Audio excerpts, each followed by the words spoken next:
I'm no stranger to finding a morbid curiosity in the darker side of humanity. This channel has evolved into a true crime channel because my audience and I are curious about these victims. We want to learn about how somebody could do something so heinous and possibly spread the news around. But what if that curiosity was used for evil? Today, we'll take a look at a true crime fanatic that didn't look into these cases for sympathy, but to study. Let's delve into the twisted case of Jung Yoo-Jung.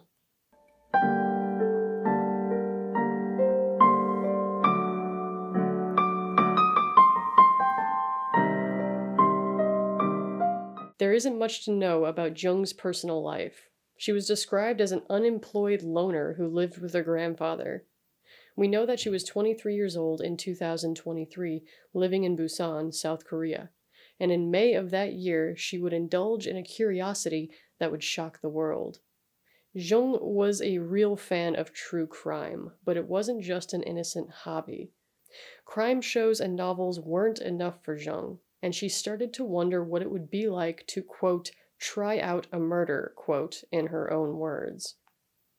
For months, she searched for victims on a tutoring app, sending letters to 50 select women asking if they conducted their lessons at home. She was posing as a mother of a high school student who needed English lessons when she got a reply from her 26-year-old victim, whose identity has not been disclosed to the police yet as of 2024.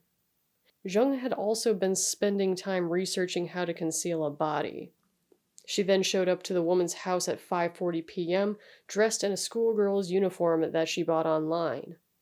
Once the woman let her in, she attacked her, stabbing her over 100 times even after she had stopped moving.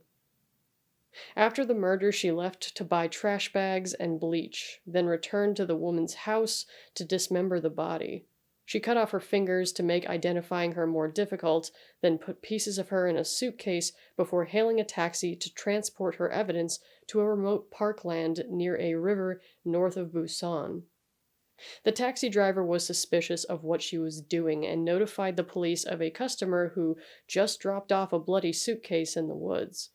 She wasn't even hiding it all that well, so I guess all that true crime research didn't do her much good. Finding Jung wasn't difficult, as police had CCTV footage of her coming and going from the tutor's house several times. When they arrived at the horrific crime scene, Jung told them that someone else had killed her, and she had simply moved the body, which I don't understand as a tactic to seem innocent. She then swiftly changed her story, saying that she killed the tutor after they had gotten into an argument, again not sure how that makes her look innocent. All the while, she was admitting that she was curious about committing a murder, practically screaming how guilty she was.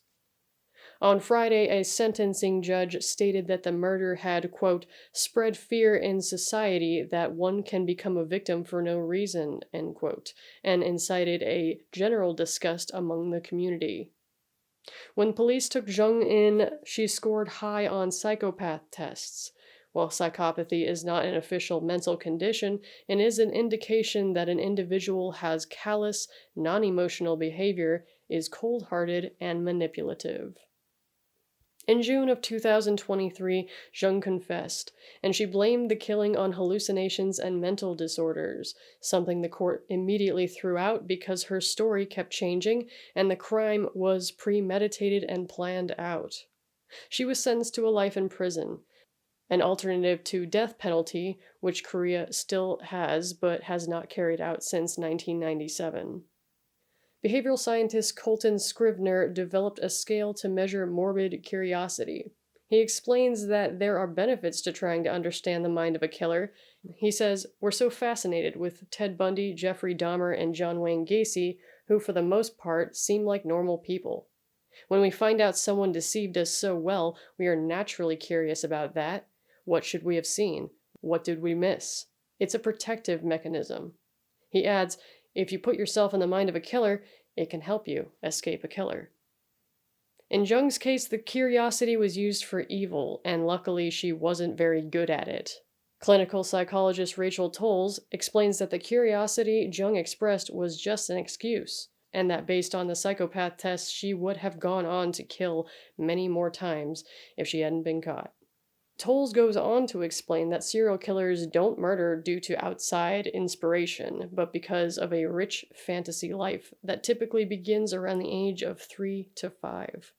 The fact that Jung contacted so many women, selected one, then showed up in costume suggests that this was a fantasy she was playing out.